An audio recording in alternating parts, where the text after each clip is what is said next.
बघा आता आज ऍडव्हान्स एक्सेल मध्ये आपला नवीन टॉपिक तो म्हणजे dynamic filter using V lookup. V lookup आपलं सुरू आहे. त्या व्ही लुकअप मध्ये आपण वेगवेगळ्या पद्धतीने रिपोर्ट्स घेऊ शकतो आणि डेटा वेगवेगळ्या पद्धतीने आपण त्याला अनालाइज करू शकतो. ठीक आहे, जाऊ आपण काय काय बघायचं आपल्याला. Dynamic filter using V lookup, count if for unique ID तयार करण्यासाठी काउंट इफ तर आपण याच्या अगोदर बघितलेलं आहे, सोपं फंक्शन आहे. आणि अँड टेक्स्ट फंक्शन, अँड म्हणून एक टेक्स्ट फंक्शन आहे ना, ते काय करतं, दोन टेक्स्ट जॉईन करतो, आहे का नाही. दोन सेलमध्ये दोन टेक्स्ट आहे टाईप केलेला, तर त्या एका सेलमध्ये आपल्याला आणता येतात. जसं की फर्स्ट नेम, लास्ट नेम, ते आपल्याला एका वेळेस फर्स्ट नेम आणि लास्ट नेम लिहिता येतं. तर चल, तर आपण काय करू, आपल्या आज आपल्याला नक्की करायचं काय आहे, आउटपुट काय काढायचं आपल्याला ते आपण बघू. आता आपण मागच्या ज्या काही सेशनमध्ये जो काही आपण डेटा घेतला होता, प्रॅक्टिकल बघितलं होतं, ते तुम्ही केलं. मल्टिपल टेबलवर व्हीलुकअप वापरला पाहिजे, student info, fee detail, course info, आणि त्याचं आउटपुट तुम्ही काढलं. काढलं का नाही आउटपुट? आज आपल्याला काय करायचं, ह्या काढलेल्या आउटपुटवर आता इथे हा डाटा काय आहे लक्षात आला का तुमच्या? एका इन्स्टिट्यूटचा डाटा आहे, त्याच्यामध्ये स्टुडंटची माहिती, स्टुडंट इन्फो मध्ये फीची माहिती, म्हणजे त्या विद्यार्थ्यांनी भरलेली. बरं, फी तो काही विद्यार्थी एका वेळेस भरत नाहीये, तो एका वेळेस 2-3 इन्स्टॉलमेंट मध्ये भरतो, काही भरतात एका इन्स्टॉलमेंट मध्ये. मग त्या विद्यार्थ्याकडे किती फी बाकी आहेत याचा रिपोर्ट आपल्याला घ्यायचा आहे, बरोबर आहे का नाही.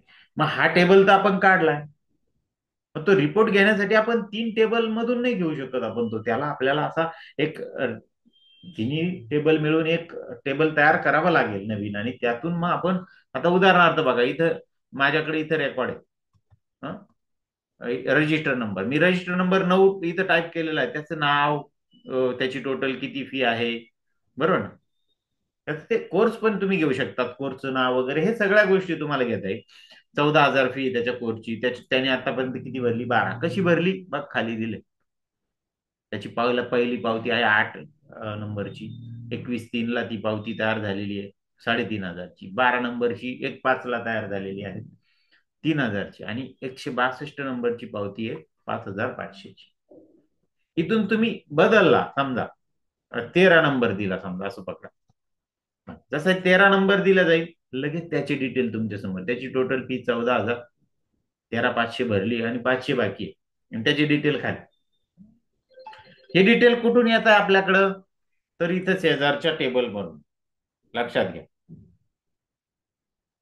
कुठून येत आहे इथं, तर शेजारच्या टेबल, इथं आपण हा जो टेबल तयार केलाय, मल्टी टेबल वरून आपण जो नवीन टेबल तयार केलाय, त्याच्यातून मी घेतो. इथं दिसतंय बघा, हा 13 नंबर जसा मी सिलेक्ट करतो, इथं हायलाइट पण होतंय, आहे का नाही. इथं तुम्ही दुसरा घेतला, समजा 8 नंबर घेतला, 8 रजिस्टर नंबर बघा, 8 आला, बघा 8 हायलाइट झाला. मग तुम्ही म्हणाल एकच रेकॉर्ड झालं, खाली जा ना तुम्ही, खाली गेल्यानंतर तुम्हाला लक्षात येईल ना. बघा इथे एक रेकॉर्ड आहे त्याचं, समजतंय का. अशा पद्धतीने आपल्याला आपल्या विद्यार्थ्याचं आउटपुट, त्याच्याकडे कोणाकडे किती फी बाकी आहे, तुम्हाला जर असा टेबल दिला आणि म्हटलं कोणाकडे किती बाकी काढा, तर पटकन काढता येईल का? नाही. तर तुम्ही ह्या गोष्टीचा वापर करून, ठीक आहे, तर आपण त्याच्यासाठी जाऊ आपल्या डेटाकडे. पहिले महत्वाचं, डेटा फाईल आपल्याला ओपन करायची आहे. हं? मग मी डेटा फाईल ओपन करतो, की जी काल आपण ओपन केलेली होती, तयार केली ती मागच्या भागामध्ये. बघा, आता इथं मला काय करायचंय, की इथं 9 टाईप झाला का, कोणताही टाईप झाला तर काय होणार आहे, तर इकडे हायलाइट झालं पाहिजे. समजा 8 नंबर रजिस्टर टाईप झाला, ऑटोमॅटिक 8चे रेकॉर्ड हायलाइट झाले पाहिजे. आपण याच्या अगोदर कंडिशनल फॉर्मॅटिंग शिकलो होतो. कसं शिकलो होतो आपण, काय केलं होतं, इथून डाटा सिलेक्ट करायचा, बघा हेडिंग घ्यायचं नाही. हं? शेवटपर्यंत मी डाटा सिलेक्ट केला, काय कमांड दिली मी त्याच्यामध्ये, डेटा कमांड. डेटामध्ये, डेटा नाही, आपलं होम मध्ये कंडिशनल फॉर्मॅटिंग. कंडिशनल फॉर्मॅटिंग मध्ये इथून काय केलं, न्यू रूल घेतला. हं? इथून माझा नवीन रूल बनवायचा म्हणून मी सगळ्यात शेवटचा ऑप्शन मी निवडला. हं? निवडून इथं मी काय केलं, फॉर्म्युला लिहिला, इक्वल टू कोणता सेल ऍड्रेस घेतला, इक्वल टू ला, बघा हा पहिला सेल ऍड्रेस इथला 1 नंबरचा. पण हा घेताना याचं जे काही ऍब्सोल्युट रिलेटिव्ह रेफरन्सिंग आहे, हे आपल्याला काढून टाकायचं. काय काढून टाकायचं याचं, तर रो नंबर बदलला पाहिजे खालचा, कॉलम नाही बदलला पाहिजे, म्हणून रोचा आपण लॉक काढून टाकतोय 4 की दाबून, बघा इथं काढून टाकलं. इक्वल टू, आणि कोणती सेल घेतली? ही सेल घेतली, जी आपली इथं टाईप होणार आहे. जी टाईप होईल ते रेकॉर्ड त्याने हायलाइट केले पाहिजेत. आणि मग इथं फॉर्मॅट ऑप्शनचा वापर करून आपण इथून त्याला फिल दिलं एक छानपैकी, कोणतं एक फिल, आणि मग काय म्हटलं, ओके म्हटलं. जसे तुम्ही ओके म्हटलं, समजा मी हे निवडतो, चला हे बघा हे, जसे तुम्ही ओके म्हटलं इथं, हा, इथं तुम्ही जोही रेकॉर्ड तुम्ही टाईप कराल, तो रेकॉर्ड तिथं काय होणार, हायलाइट त्या इकडच्या टेबलमध्ये. मग टोटल किती रेकॉर्ड आहे ते दाखवेल इकडं खाली गेल्यानंतर. समजते? अशा पद्धतीने आपल्याला इथं पहिले तुम्ही काय करू शकतात, त्याला कंडिशनल फॉर्मॅटिंग देऊन फॉर्मॅट करू शकतो, म्हणजे तुमच्या लक्षात येईल की रेकॉर्ड कुठं कुठे. बरोबर. आता आपल्याला जायचंय, इथं घ्यायचं आपल्याला स्टुडंटचं नाव. स्टुडंटचं नाव तर तुम्हाला इझिली घेता येईल व्हीलुकअपने. इथं कसं घेणार? इक्वल टू व्हीलुकअप, टॅब मारला, लुकअप व्हॅल्यू, कोणती लुकअप व्हॅल्यू इथं शेजारी टाईप आहे, म्हणून ही तिला फिक्स करावं लागेल. बरोबर आहे का नाही? F4 दाबतो, किंवा मग राहू देतो, चला त्याला आपल्याला काही कुठं ड्रॅग करायचं नाहीये सध्या, म्हणून मी ठेवली ती. टेबल ॲरे, टेबल ॲरे कोणता आहे माझा? इथून तर शेवटपर्यंत बघा, इथून शेवटपर्यंत, कॉमा, कॉलम इंडेक्स नंबर, कितवा कॉलम प्रिंट करायचा? सेकंड, म्हणून 2 दिला. वरती येतो मी थोडासा, बघा इथं 2 टाईप केला, कॉलम इंडेक्स नंबर, कॉमा, आणि एक्झॅक्ट मॅच साठी 0. ओके, एंटर द्या. आलं बघा, नाव आलं, इझिली आलं. ठीक आहे, ठीक आहे, हे नाव आलं, काय हरकत नाही. बरोबर. कारण की ते नाव, त्याचं कोर्सचं नाव वगैरे, इथं जे काही गोष्टी घेतलेल्या आहेत तुम्ही, त्या त्याने बरोबर दिल्या तुम्हाला. पण इथं लक्षात घ्या, रजिस्टर नंबर हा जो कॉलम आहे हा युनिक नाहीये. हाय का युनिक? बघा बरं, बघा बरं, इथं 9 नंबरच रेकॉर्ड बघा, इथं पण आलं, इथं पण आलं, आणि खाली पण कुठंतरी आलेला असेल बघा, इथं पण आलं. मग तो युनिक आहे का? नाही. मग आपल्याला ह्या आउटपुटसाठी एक युनिक कॉलम तयार करून घ्यावा लागेल. काय करून घ्यावं लागेल? Unique column. मग आपण असं करू ना, हा 9 नंबर आहे ना, इथे एक युनिक कॉलम, मी एक युनिक आयडी तयार करण्यासाठी एक कॉलम घेतला. त्याच्यामध्ये आपण काय करू माहिती का, असा तयार करू बघा. कसा? इथं 9-1, मग याला 9-2 असं आलं पाहिजे. इथं चुकलं थोडं, 9-2, आणि खालचा जो असेल त्याला 9-3, म्हणजे रजिस्टर नंबर 9-1, रजिस्टर नंबर 9-2, म्हणजे 9चे किती रेकॉर्ड आहेत ते 1, 2, 3 ने दाखवे. मला सांगा बरं, असा 9चे रेकॉर्ड किती आहे हे काढण्यासाठी कोणतं फंक्शन आहे? रजिस्टर नंबर 9 असणारे रेकॉर्ड मला मोजायचे. कोणतं फंक्शन वापरणार मोजण्यासाठी? काउंट इफ, साहजिक. बरोबर आहे का नाही? मग मी इथं वापरू का काउंट इफ? बघा, इथं वापरतो, कारण की मला मोजायचे आहे ना ते. कारण की मला माहित असणार आहे का, मला मॅन्युअली टाईप करत बसणार का मी? नाही, त्याची त्याने तो काढला पाहिजे कोड. मग काढणार कसा तो? तर काउंट इफ फंक्शन वापरू आपण. इक्वल टू काउंट इफ, कंसात ही पूर्ण सेल रेंज देणार आपण. काय देणार? पण मग आपण असं करू ना, का इथपर्यंत, इथून तर इथपर्यंत किती आले हे पहिले काढू. ओके, कॉमा, आणि मग पुढे काय सांग, पुढे काय विचारलं? क्रायटेरिया. क्रायटेरिया काय द्यायचं आपल्याला? 9, साहजिक. एंटर. बघा बरं, बघा, इथून तर इथपर्यंत किती रेकॉर्ड आले? 9 असणार आहे. मी पूर्ण नाही घेतले बरं. पूर्ण घेतले का? नाही. मला काय करायचंय लक्षात घ्या, का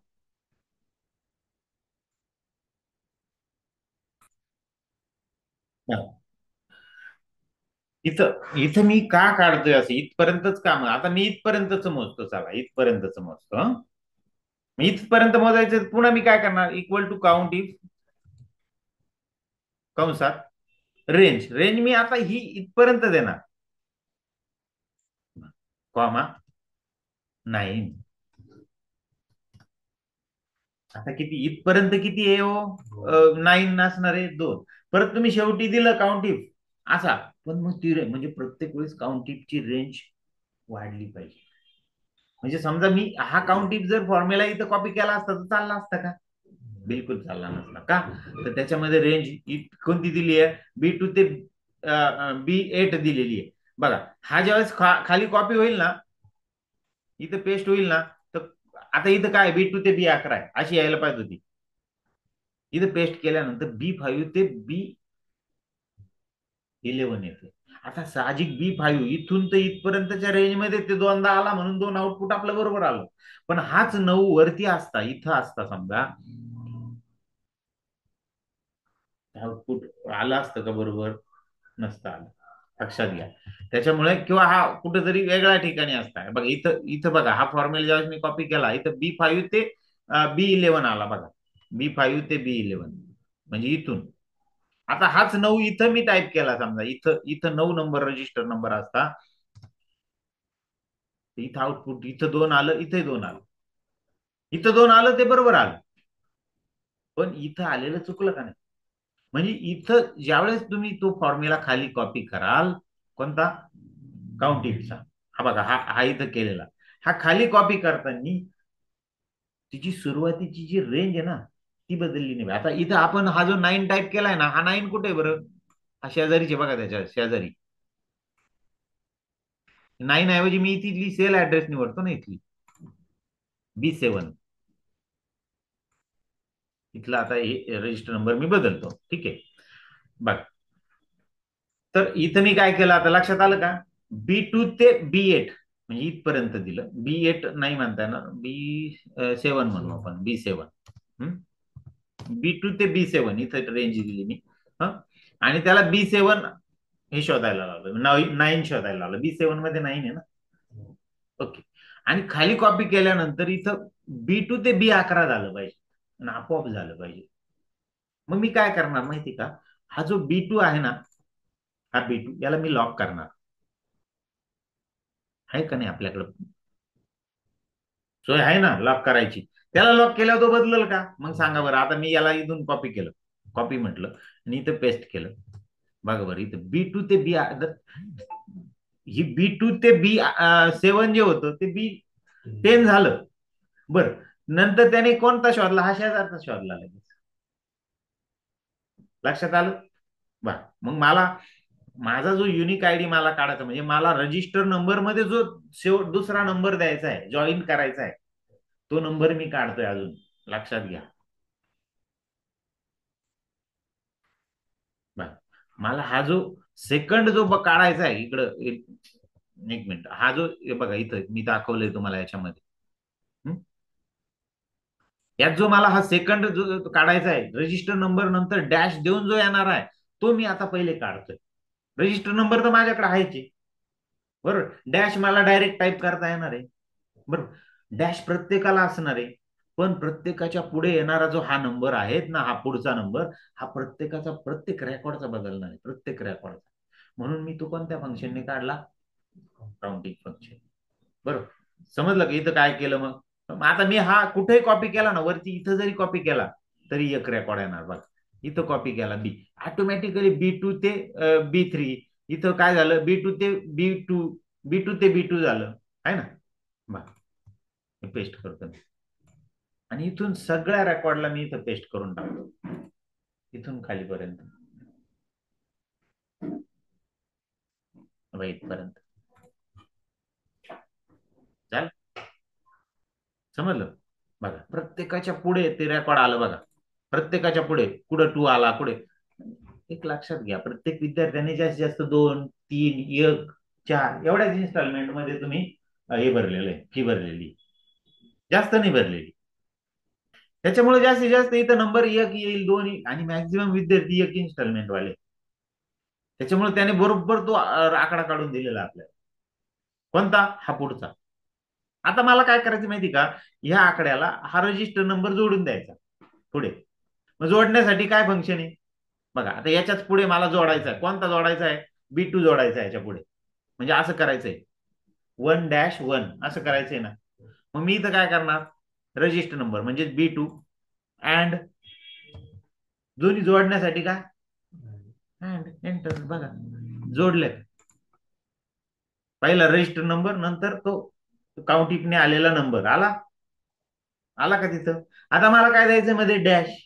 आता डॅश द्यायचं तर मी इथं काय करणार डबल अवतरण चिन्हात डॅश देणार आणि परत अँड देणार. बघा पहिले हा B2 म्हणजे रजिस्टर नंबर नंतर डॅश आणि नंतर काउंटिंगने येणार तो आकडा त्या रेकॉर्डचं काउंटिंग. अशा पद्धतीने इथं माझ्याकडे आउटपुट आलं. तुम्ही ज्यावेळेस याला कॉपी कराल खाली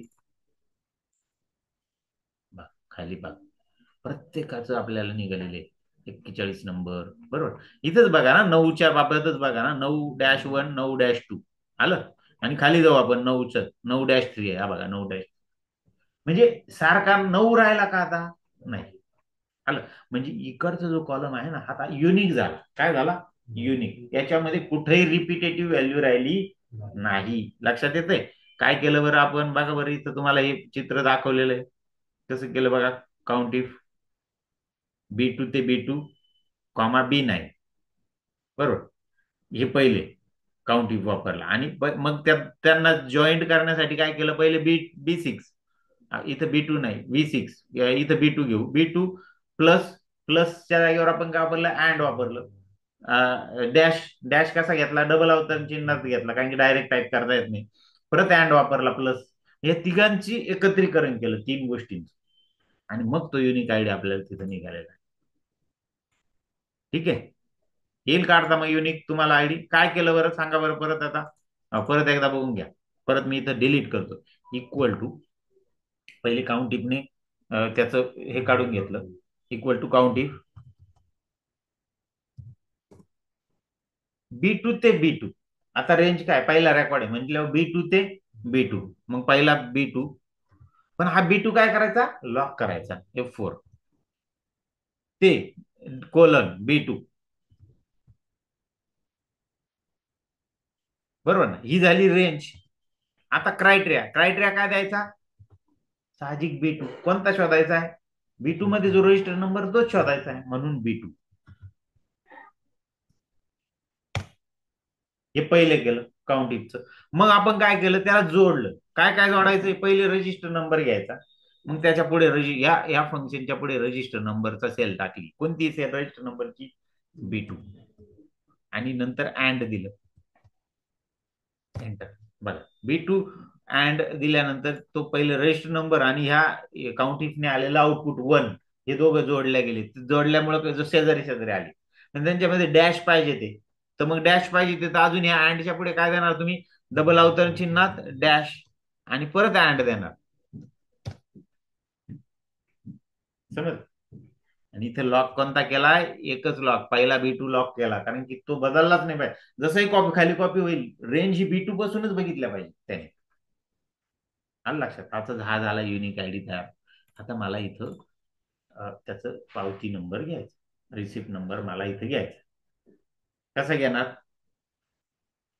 बा माझ्याकडे कोणतं फंक्शन आहे व्ही लुकअपचा सिंटॅक्स काय सांगतो बघा इथं व्ही लुकअप लुकअप व्हॅल्यू जी व्हॅल्यू शोधायची ती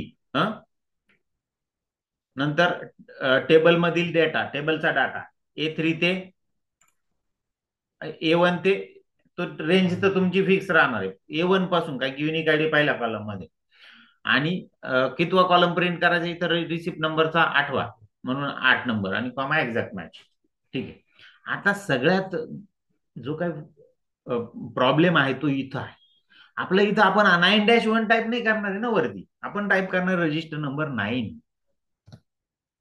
मग त्याने तो 9-1 इथं करून घेतला पाहिजे. घेतला पाहिजे का नाही करून त्याने कसा करणार मग तो सेम इकडे जो फॉर्म्युला वापरला तसा बघा कसा वापरायचा आहे मी तुम्हाला दाखवतो इथं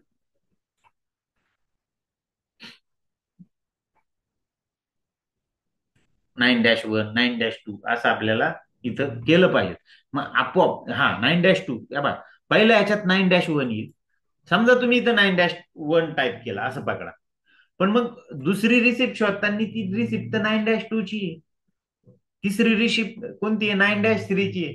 म्हणजे ऑटोमॅटिकली लक्षात घ्या, खाली कॉपी होताना तो फॉर्म्युला खाली कॉपी होताना इथला हा जो नंबर आहे ना हा बदलला पाहिजे. 1च्या ऐवजी 2 झाला पाहिजे, 2च्या ऐवजी 3 झाला पाहिजे.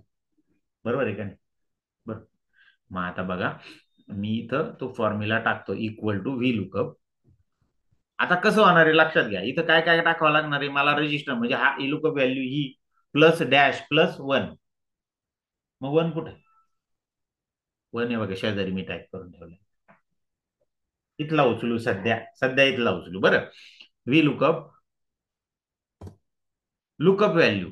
कोणती लुकअप व्हॅल्यू? बघा, तीन गोष्टी लुकअप व्हॅल्यू मध्ये. पहिले आहे रजिस्टर नंबर, मग मी तो सिलेक्ट करतो. तो काय असणार आहे? फिक्स. बरोबर आहे का नाही? त्याची सेल पोझिशन बदलेल का नाही? याच्यानंतर काय येणार आहे? डॅश. मग इथं मी काय देतो? अँड, डबल अवतरण चिन्हात डॅश. बरोबर, ही दुसरी गोष्ट झाली. हा, तिसरी गोष्ट काय? 1. 1 कुठे आहे? शेजारी मी टाईप करून ठेवला. अँड अँड पर्सेंट इथला याला सिलेक्ट करतो. आणि तो बदलला पाहिजे, कॉपी होताना हा 1चा 2, 2चा 3 झाला पाहिजे का नाही? म्हणून मी त्याला काही फिक्स करत नाही. समजली? लुकअप व्हॅल्यू आली लक्षात तुमच्या? बरं, लुकअप व्हॅल्यू लक्षात आला. आता टेबल अरे साहजिक सोपा आहे, सगळा टेबल देऊन टाकायचा, कॉमा. बाकीचं काही विषय नाही हो, फक्त पाहिला कॉमा. मग लुकअप व्हॅल्यू झाल्यावर कॉलम इंडेक्स नंबर तो येतो 8. त्याच्यानंतर एक्झॅक्ट मॅच. ओके, एंटर देऊ. आला का 8? इथं रिसिप्ट नंबर किती आला? 8. चुकलं ना? 9 पाहिजे होता, कस काय 8 आला? काय चूक झाली?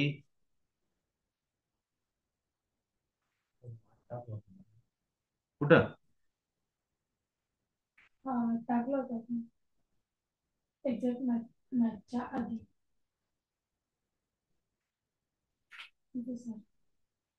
ते आपण 0 टाकला ना त्याच्या. तो कॉलम इंडेक्स नंबर आहे, लक्षात घ्या. कोणत्या कॉलम मधली व्हॅल्यू प्रिंट करायची आपल्याला? तर ह्या रिसिप्ट नंबर कॉलम मधली व्हॅल्यू आपल्याला म्हणजे कोणती व्हॅल्यू आणायची शोधून.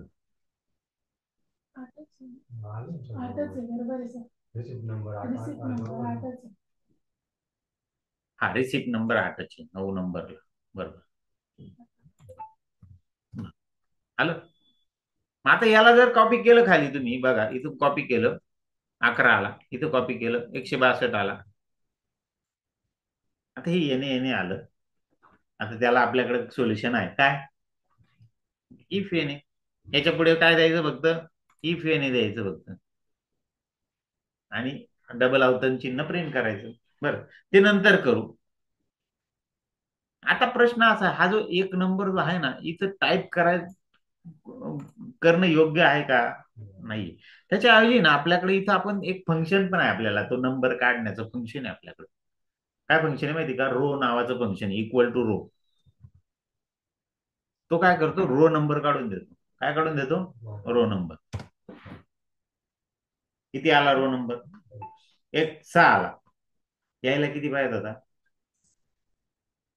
इथं ये बघ, हा इथं 1 घेतला का नाही? हा इथं आकडा किती यायला पाहिजे होता? 1. इथं किती आला? रो नंबर 6 आला, आहे ना? मग आपण एक काम करू ना, ह्या रो फंक्शन जे वापरलं याच्यातून 5 मायनस करून टाकू, -5. किती आला? आला काही? आणि याला कॉपी करा बरं खाली.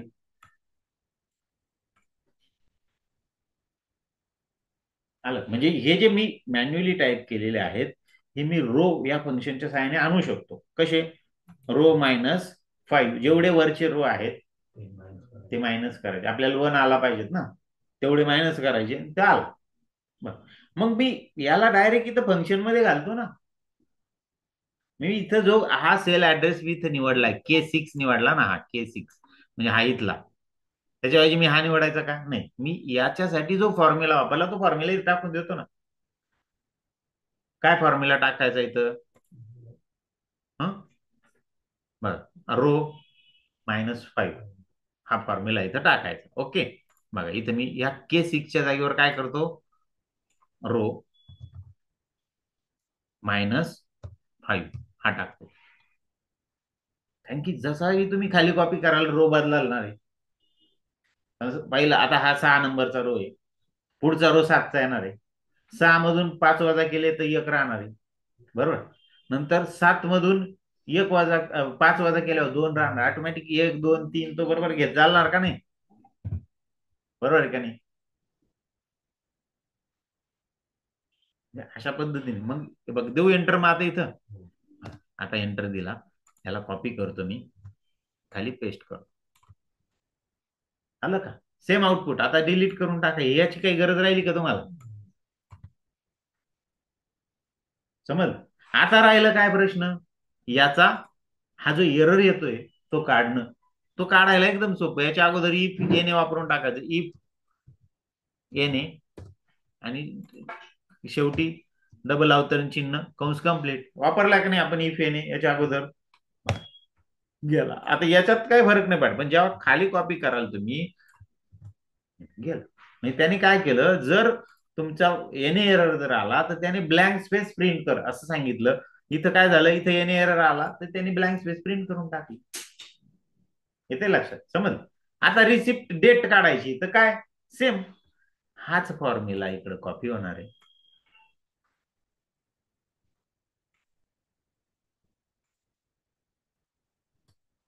फक्त इथं कॉलम नंबर बदलणार. रिसिप्ट नंबर कोणत्या कॉलम मध्ये आहेत तर 9 नंबरच्या कॉलम मध्ये 9 नंबर. तिथं ती व्हॅल्यू आली ऍक्च्युली.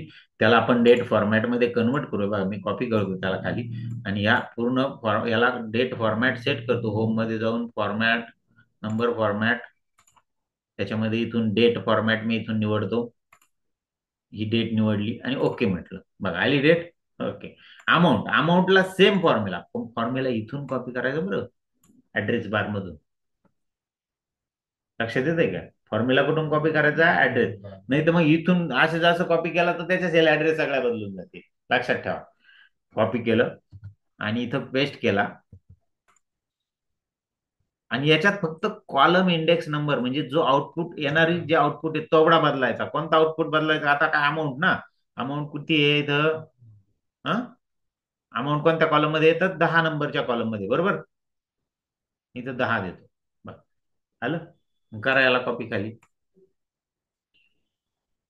मग इथं तुम्ही कोणताही नंबर रजिस्टर नंबर घ्या, ऑटोमॅटिकली त्या रजिस्टर नंबरशी रिलेटेड ज्या काही पावत्या आहेत त्या तुम्हाला इथं प्रिंट करून देतोय का प्रिंट करून? समज. त्यानंतर आता टोटल फी जी आहे ही टोटल फी आपण व्ही लुकअपच्या सहाय्याने इथं आणू. सेम फॉर्म्युला आपल्याला हा कॉपी करायचा इकडं. इथं फक्त कॉलम नंबर बदलायचा. कोणता कॉलम बदलायचा इथं? टोटल फी कोणत्या कॉलम मध्ये? जी कॉलम मध्ये.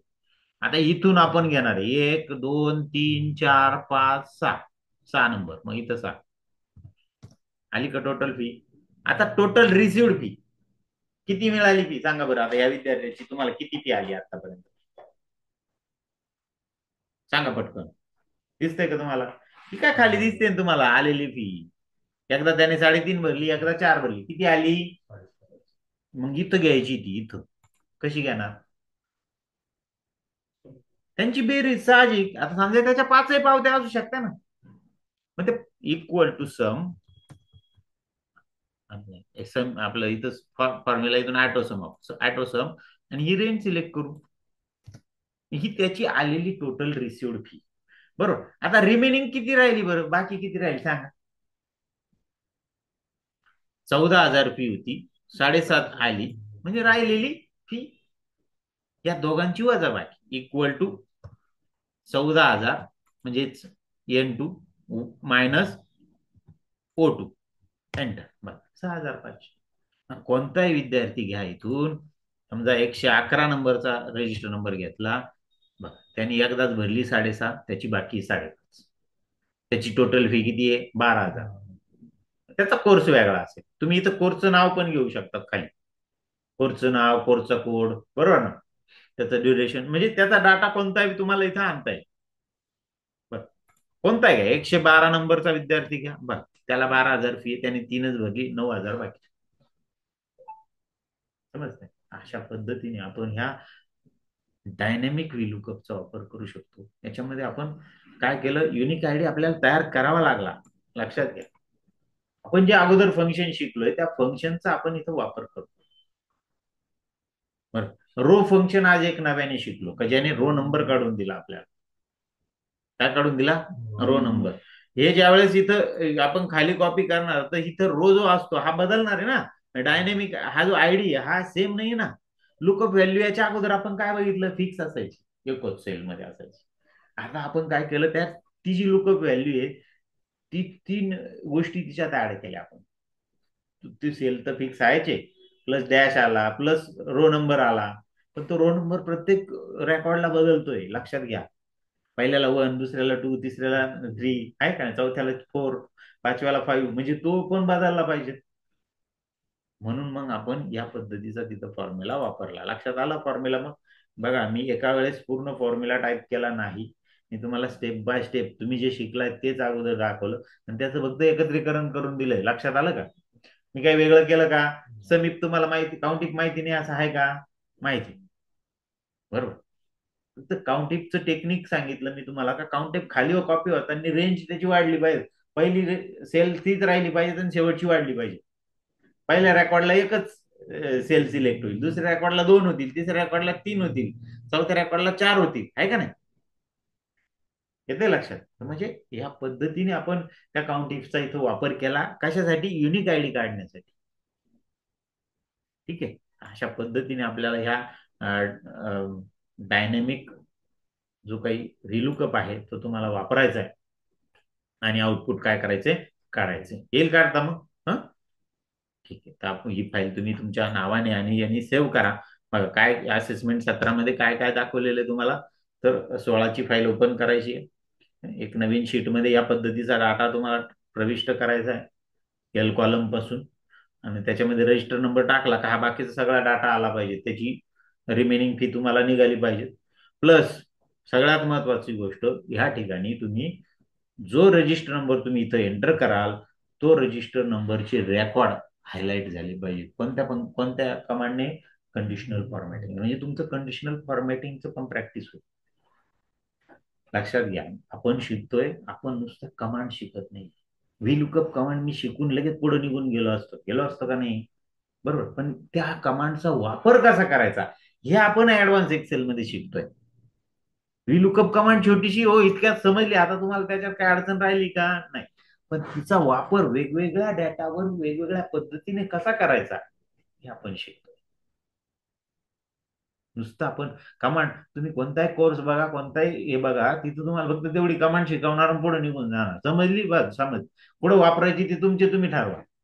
मी तुम्हाला ते नाही करत आहे. मी ती कुठं वापरायची, कोणत्या डाटावर कशी वापरायची कमांड हे शिकवतो. बरं, तेवढ्या कमांडवर तुम्हाला प्रॅक्टिकल दिला. इथे मी कसं नाही करते, तुम्हाला मागच्या कमांडवर सुद्धा प्रॅक्टिकल देते. याचा फायदा काय होतोय का त्या कमांड पुन्हा पुन्हा पुन्हा पुन्हा तुमच्या याच्या खालून जात आहे, प्रॅक्टिसमध्ये येत आहे आणि तुमच्या त्या पाठ होत आहे. आज तुम्हाला प्रॉब्लेम येणार आहे का कंडिशनल फॉर्मॅटिंगचा परत असं फॉर्मॅटिंग करायला? कधीच नाही. पण मी एकदा शिकवली असती, विषय सोडून दिला असता तर तुमच्या लक्षातच नसती राहील. आपण ती कंडिशनल फॉर्मॅटिंग आतापर्यंत बऱ्याच ठिकाणी घेतली. लक्षात घ्या. बरोबर. डेटा व्हॅलिडेशन बऱ्याच ठिकाणी वापरलं. ठीक आहे. शेवटी तुमची फाईल सेव्ह करायची. त्याच्यानंतर इथं बघा एकूण फी, भरलेली फी, हे सगळं दिसायला पाहिजे. ते तुम्हाला मी सांगितलं आता. तर अशा पद्धतीने आपला हा आजचा टॉपिक पूर्ण झाला. मग आज आपण इथं थांबू.